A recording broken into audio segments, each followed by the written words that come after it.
Bonjour, Pasteur Marc Lecomte ici, avec une brève exhortation biblique que j'appelle la puissance ou la patience, tirée d'une courte phrase qu'on trouve dans le psaume 130, le 6e verset. Mon âme compte sur le Seigneur, plus que les gardes ne comptent sur le matin. Comme vous savez, les gardes de nuit de cette époque n'avaient pas accès à la technologie d'aujourd'hui qui nous offre plusieurs moyens d'illuminer la noirceur et de voir la nuit. Pour eux, la nuit était obscurité opaque et représentait des dangers invisibles, la possibilité de perdre sa vie à n'importe quel moment par une attaque surprise ou une flèche qui vole dans les ténèbres. La nuit était remplie d'incertitudes à cause de l'inconnu, non pas dissimilaire à ce que nous vivons depuis plus que 2 mois maintenant. L'inconnu et l'incertitude et la difficulté d'avoir une vision lointaine, l'impossibilité même de faire des plans ou des projets trop d'avance dû à la crise et le confinement. Et nous ne savons pas ce qui nous attend dans les semaines et mois à venir. Nous vivons la nuit d'une façon parlée. Et pour cette raison, il n'a jamais été plus important de faire comme le psalmiste, compter sur le Seigneur comme une sentinelle la nuit. Il compte sur le matin. Il regarde vers le matin. Compter sur le Seigneur avec assurance et anticipation, comme la sentinelle qui attendait le jour avec grande anticipation, car le lever du soleil marquait un temps de repos, de paix, de sécurité, de clarté, de confiance, ainsi que le soulagement d'avoir passé une autre nuit vivant. C'est pour ces mêmes raisons que nous nous tournons vers Dieu dans ces jours d'obscurité et d'incertitude avec confiance et anticipation. Notre âme compte sur Dieu pour nous aider à traverser les ténèbres actuelles avec notre vie intacte. Non seulement notre vie physique, mais notre vie spirituelle, notre âme. Et cela malgré les dangers, les défis, les pressions, la tristesse et les tentations que la crise génère. Nous comptons sur le Seigneur pour nous libérer des angoisses et des inquiétudes qui peuvent si facilement infiltrer nos cœurs et nos pensées la nuit. N'est-ce pas ça l'essence de la foi? De compter sur Dieu avec patience et confiance le jour et la nuit. Ce que j'appelle la foi de la patience. Mon âme compte sur le Seigneur, plus que les gardes ne comptent sur le matin. En anglais, l'expression « mon âme compte sur le Seigneur » est traduit « my soul waits for the Lord ». Ici, « waits » est traduit « compte » ou « compter ». Mais la plupart du temps, le mot « waits » est traduit dans votre Bible par le mot « espère », par l'expression « j'espère en l'Éternel ». Une expression que nous voyons souvent dans la Bible, traduit en anglais par « I wait upon the Lord ». J'attends avec patience, mais aussi avec anticipation. Je trouve « I wait » une meilleure traduction de l'hébreu que « j'espère », car elle exprime bien le principe biblique de la patience, la discipline spirituelle de la patience. Et je crois que nous pouvons tous être d'accord que la patience est un mot-clé en ce moment. La patience est une qualité essentielle pour bien vivre ce que nous vivons et endurons, chacun avec ses propres défis, de sa propre façon, mais nous avons tous besoin de la patience. Car la foi en Dieu n'est pas uniquement exprimée par des exploits héroïques et la puissance miraculeuse, mais souvent par la patience mêlée avec la confiance ou la conviction que Dieu sait ce qu'il fait.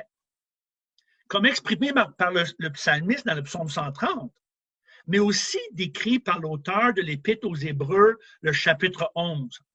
Le chapitre 11 de l'Épître aux Hébreux dans le Nouveau Testament de votre Bible est ce que nous appelons le temple de la renommée de la foi. Parce que l'écrivain nous donne plusieurs exemples de la foi chez les hommes et les femmes qui est admirable, la foi qui est exceptionnelle, la foi qui capte l'attention de Dieu même, la foi que le Seigneur admire et la foi qui plaît à Dieu. Il décrit des histoires d'exploits extraordinaires, oui, mais aussi des exemples d'endurance, de ténacité, de la foi solide et inébranlable devant la persécution, l'oppression, des situations terrifiantes de toutes sortes. Il inclut dans son récit sur la foi un mélange d'histoires de puissance, mais aussi des histoires de persévérance et de patience. Une partie de son récit décrit les exploits et l'autre partie l'endurance. Une partie décrit la puissance et l'autre partie la patience. La foi exprimée par la fidélité en temps difficiles. La foi que nous avons besoin aujourd'hui. La foi constante et solide qui compte sur le Seigneur plus que les gardes de nuit comptent sur le matin. Et ce n'est pas la seule fois que nous voyons cette idée de compter sur Dieu ou espérer en Dieu ou d'attendre pour son salut avec patience. Je vais donner quelques exemples bibliques, mais il y a une multitude d'exemples dans la Bible. Et à chaque fois dans ces exemples, quand vous voyez le mot espérer, c'est le mot wait en anglais. Attendez, j'attends. Le psaume 27, verset 14. Espère en l'Éternel. Fortifie-toi et que ton cœur s'affermisse. Espère en l'Éternel. Wait for the Lord. La patience mêlée avec la confiance. Isaïe 30, verset 18. Cependant, l'Éternel désire vous faire grâce. Il se levera pour vous faire miséricorde, car l'Éternel est un Dieu juste. Heureux, béni, tous ceux qui espèrent en lui. Le prophète Jérémie, en Lamentation, chapitre 3. L'Éternel a de la bonté pour qui espère en lui, pour l'âme qui le cherche. Il est bon d'attendre en silence le secours de l'Éternel. Et il dit cela malgré la détresse, la destruction et la tristesse de la situation qu'il vivait. Vous connaissez le contexte du livre de la Lamentation. Jérusalem est dévastée. Le temple est écrasé et vide. La ville est rasée. Un peu comme décrit dans le livre de Lamentation. Quand vous voyez, il n'y a plus de temple, il n'y a plus de rassemblement. C'est comme nous, dû au confinement. Il n'y a plus de rassemblement dans les églises. Il y a l'isolement, confinement. La vie n'est plus comme c'était avant. Semblable ici à ce que Jérémie vivait.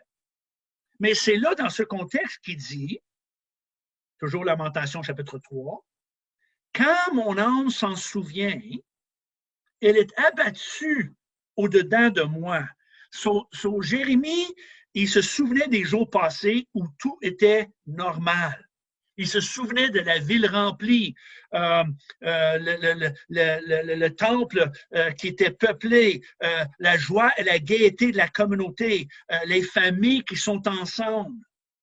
Il vivait un genre de nostalgie pour les bons vieux temps, parce que tout est disparu tout d'un coup.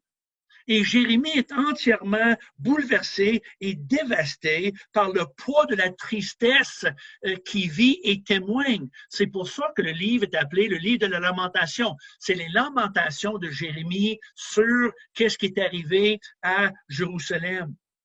Mais c'est là qu'il dit, il continue, il dit, mon âme est abattue au-dedans de moi quand je me souviens de tout ça, mais, puis là il continue, voici ce que je veux repasser en mon cœur.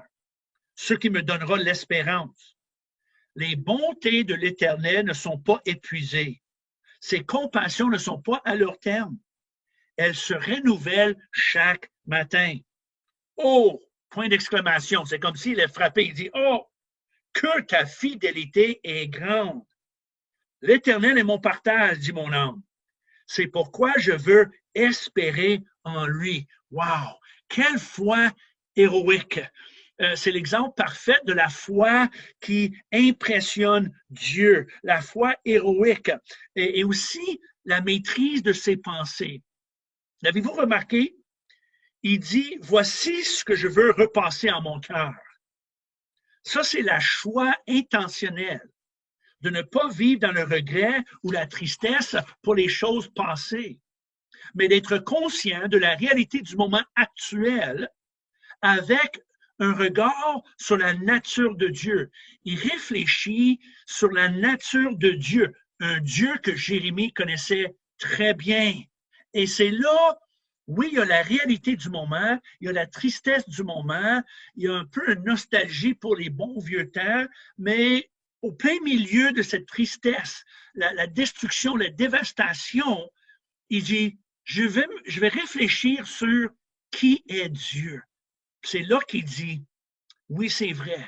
Peu importe ce que je vis en ce moment, peu importe ce que mes yeux témoignent en ce moment, les bontés de l'Éternel ne sont pas épuisées. Ses compassions ne sont pas à leur terme. Elles se renouvellent à chaque matin. Oh, que ta fidélité est grande. L'Éternel est mon partage, dit mon âme. C'est pourquoi je veux espérer en lui. Le compte de banque de Dieu n'est pas vide. Il est rempli de miséricorde, compassion, amour, fidélité. Alors, c'est pour ça qu'il dit, je vais espérer en lui. Wait with hope, patience, anticipation. L'apôtre Paul dit quelque chose de semblable à 2 Thessaloniciens 3 quand il dit que le Seigneur dirige vos cœurs vers l'amour de Dieu et vers la patience de Christ. La patience qu'on témoigne dans la vie de Jérémie, dans ses paroles, ou dans le psalmiste, qui j'anticipe, j'attends, comme la sentinelle attend le matin. La patience mêlée avec la confiance et l'anticipation même. Le matin arrive avec une bénédiction pour chacun de nous, avec un wow pour chacun de nous. Nous comptons sur le Seigneur de non seulement nous aider à naviguer cette tempête, mais de sortir de l'autre côté encore plus ferme et plus fort. On ne peut pas se tromper de compter sur le Seigneur. Il ne nous laisse jamais tomber. Seule la venue du Seigneur dans notre vie aujourd'hui et dans notre monde un jour à venir nous donnera la paix si difficile, je dirais même impossible à obtenir autrement, pandémie ou pas de pandémie. Cette semaine, cherchez Dieu, comptez sur lui. Mettez votre confiance en lui, votre entière confiance en Dieu et en sa parole, car il arrive aussi certainement que le soleil se lève à chaque matin. Nous pouvons compter sur le Seigneur. Si jamais nous n'avons eu besoin des hommes et des femmes qui comptent sur Dieu avec le calme, la confiance et le courage, c'est bien aujourd'hui. Prions ensemble.